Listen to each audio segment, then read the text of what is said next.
Hello everybody. Today Jagex added some PvP updates. They're really just wilderness updates for skillers. Those two updates are a new Wine of Zamorak spawn in super deep wildy that has a faster spawn rate. It's located here in this cave just south of the pirate's hideout. And they have also added Slayer keys for the wilderness. Just like Konar's keys, you will get these key drops from doing wilderness Slayer tasks. It's called a Laren's key. There are two places you can open these keys at. One is down here just northeast of the Chaos Temple, and the second one up here is just west of the Mage Arena next to the Agility Arena. So first off, we're going to check out that Wine of Zamorak spawn. I'm on a 2200 total world, so there probably won't be any PKers there, but you really never know.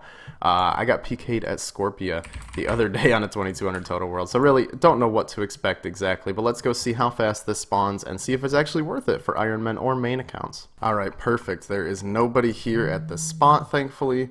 Make sure to bring a stamina potion, by the way. I forgot one. It's pretty deep in the wilderness. So here's the Wine of Zamorak. I just want to test really quick if there's any punishment for telegrabbing it. No, there is not. And as you can see, if you have the wilderness, I believe it's the hard diary completed, it will come into your inventory noted. So let's drop this one Wine of Zami, and I will now proceed to telegrab these bad boys for, let's go for 10 minutes. I'm going to start a timer for 10 minutes. I'm going to telegrab as many of these as I can, and we will see how much money we make in 10 minutes. So my 10-minute timer just ran out, and we managed to telegrab 91 Wines of Zamorak in the 10 minutes, which means if you multiply that by 6, it means that this is approximately 546 Wines of Zamorak per hour, assuming you have the Wilderness Hard Diary done to make them noted. Now, that's pretty damn good Wines of Zami per hour for Ironmen. I think the rates at the Chaos Temple are a lot lower. Obviously, it's deep wilderness, so if you don't have a 2K total or 2200 total world to go on, you're probably going to get PK'd. I imagine PKers will come here every now and then looking for people doing this method. Now, for the price check, 91 Wines of Zamorak are worth approximately 173,000, so you can multiply 173,537 times 6, and you end up with 1,041,000 gold per hour, minus the supply costs of the law runes, which is about 116k, and you end up with a money-making method that's about 924,000 gold per hour. So probably not super good for mains. I mean, if you have access to these high total level worlds, you definitely have access to better money makers, although I would say this is a spot that you might want to look out for bots for. I don't know how exactly high the requirements for the wilderness hard diaries are, but there are bots that farm Zulrah, so I wouldn't put it past them to have bots that grind out these requirements to do botting at this location. It's a pretty discreet location. So one more thing I want to test before we leave. What happens when you pick up the Wine of Zamorak without telegrabbing it? Let's check it out. You get burned, stop stealing my wine, gah, and the Monk of Zamorak attacks you. What if you kill this Monk of Zamorak? Because it's worth noting, there's only one Monk of Zamorak in here. So if you kill him and you go to pick up the wine, you still get burned. You cannot steal Zamorak's wine without telegrabbing it. Okay. Overall, I'd say that this location is probably pretty decent for mid-level Ironmen that just want to get the Wines of Zami to make ranging potions, but high-level Ironmen are probably already getting a healthy supply of Wines of Zamorak from doing Calfight Queen or Theater of Blood, so there's really no reason to come out here and waste your time with this. And especially hardcore Ironmen and ultimate Ironmen, this method means nothing for them. You're not going to want to risk losing your status or your entire inventory and looting bag just to get some fast Wines of Zami. And now for the more exciting part of this update, the Wilderness Slayer keys. So a lot of people already like doing Wilderness Slayer, and this will just incentivize you to do even more Wilderness Slayer. Now, my block list is not exactly set up for Wildy Slayer, so it's going to be a bit annoying, I'm sure, doing some of these tasks. But let's get our first assignment, Earth Warriors. Okay, not too bad, just kind of an annoying task, I guess. So I'm going to do this until I get maybe like 5 keys or so, maybe 6, and we'll test a couple of them at the higher tier chest and the lower tier chest. Is this dude like wilderness only ultimate Iron Man or something? Because look at him, he's just going back and forth on these monkey bars. I don't know what the hell is going on. Maybe this is like an elaborate botting method that Jagex just can't detect because it's so intricate and amazing, but yep, he's doing it. It's scaring me a little bit, to be honest. Alright, first Wilderness Slayer task done. Unfortunately, no keys at all from these guys. I think they're called Laren's keys, and I would assume they're untradeable. So the next task we have is Mammoths, which is a very interesting task. I think you can cannon this one.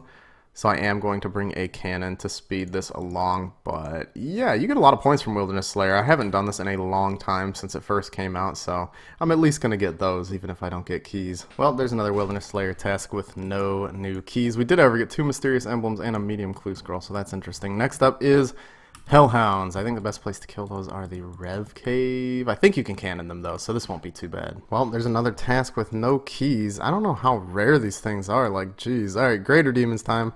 Another task I can cannon in the Rev Caves. I mean, I'm hoping we get a key soon, man. I'm getting tons of emblems, these Slayer's enchantments, but no keys. Hey, we finally gotten ourselves a Laren's key. We can see what these beautiful things look like. It's a pretty cool design. I like the design of the keys. Alright, just like 4 more to go, and we will be able to start opening some chests. Well, there goes my only key that I have from these guys. Oh my god, why? This video's never gonna get done. Oh my god, who PKs on a 2200 total world, man? Well, we didn't get another key, and our task is bandits. I think they're in the bandit camp. This should be an easy task, but god, I can't believe there are PKers in the 2200 world, man. Jagex, make 2277 total worlds, please, so I can finally be safe. Also, I'm going to bank every key the moment I get it from here on out. Alright, the bandits are toast, and we got ourselves 1 key from this task there, and yep, I banked it right away just because I'm not going to risk it anymore. We just got a Hellhounds task, and we have 666 cannonballs in our inventory, I've just noticed. Pretty spooky. Well, there's another task done with no keys. I'm really wondering if these are more rare than Brimstone keys, because I think the Brimstone keys, if a monster is level 100, there is about a 1 in 100 chance to get it, and then it scales up from there.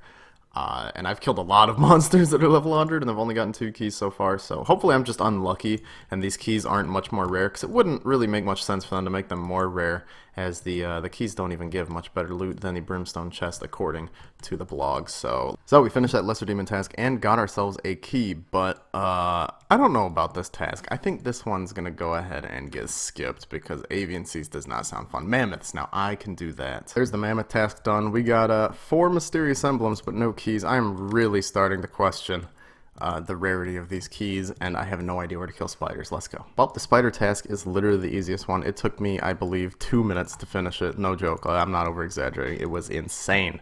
Next up, we have Ents.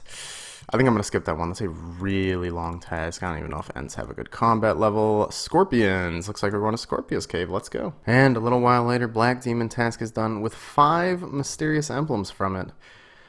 I'm really starting to get a little sketched out about how rare these keys are, honestly. I think I'm going to lower my threshold to 4 keys in total, so we could do 2 at the big chest and 2 at the small chest, because honestly, this is absolutely insane. I've been going at this for like 5 hours, maybe a little bit more, and all we have to show for it is how many key drops in total? 2.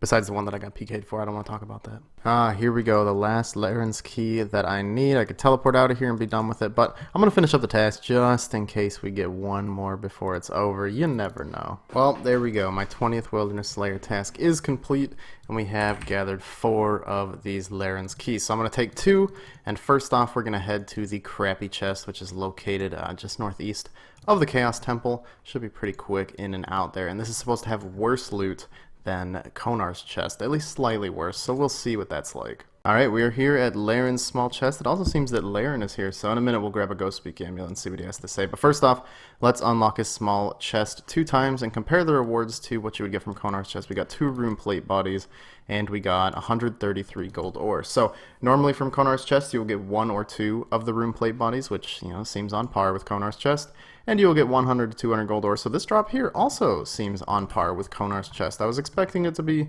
little bit worse, but it seems about the same as Konar's chest. Now let's go check out the one in Deep Wildy. Hopefully we don't get PK'd, because these keys did take very long time to acquire, as you guys know, but we're going to bring both of them with us and head out into Deep Wildy. Let's go. So we're nearly there. The location is just west of this building here, and I'm so glad they finally gave some use to this location, because it's such a cool piece of the wilderness that was just there for aesthetics before, but now has an actual purpose. This little ship here that's crashed on the northern lands. I thought this always was so cool, and it's great that there's something in there now. Hopefully Rot is not waiting for me up this ladder, but you never know. Life can be exciting sometimes. Nope, it is empty, and here we have Laren's big chest, although Laren is nowhere to be found. So let's open this up and compare the rewards to the Brimstone chest. First one, 209 gold ore. The maximum amount of gold ore you can get from Konar's chest is 200, so as you can see, that is slightly better.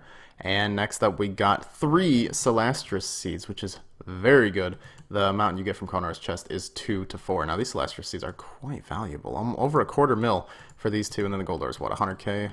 No, 75k. So overall, from those 2 keys, we got 350k, and I should have price checked the first ones. I'll go back to the bank and do that now. Okay, here we go. Here's the price check for the first one.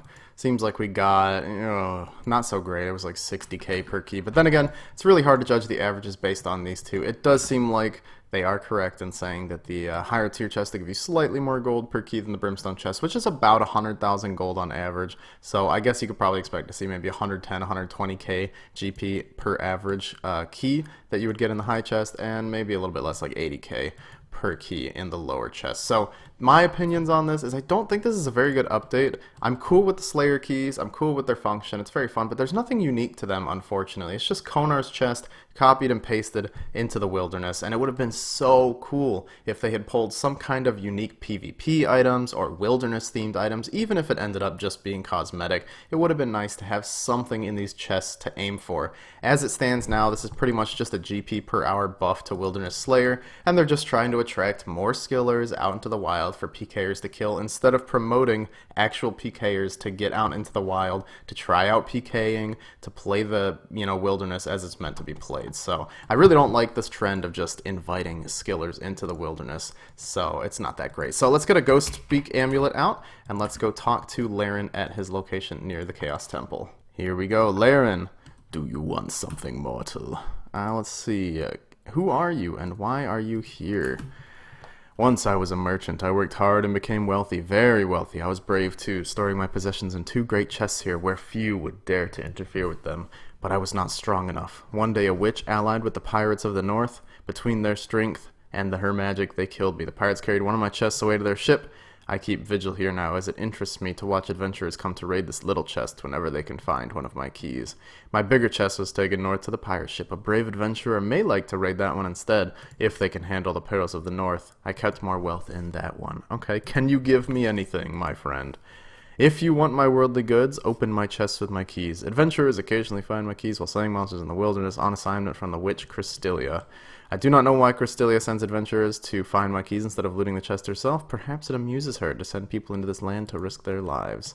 So, yeah, I guess it's a little bit of cool lore. The witch in Edgeville is now the one that teamed up with the pirates to kill him. But, yeah, overall, my opinions on this update, it's a bit lackluster. It seems like something they kind of just wanted to put out there to fill the little bit of content drought in between last update and Prifdinus. So let me know what your thoughts are in the comments down below, you guys. If you tried this update out, do you plan on doing Wilderness Slayer to get some of these keys? And also, if somebody ever decides to test these keys out in a large form, like 100 or more, I would love to see that. So if that ever happens, please leave a link in the comments down below so I can check that out. Anyways, I hope you guys enjoyed the video. If you did, drop a like down below. I'd really appreciate it, and I will see you in my next one. Goodbye.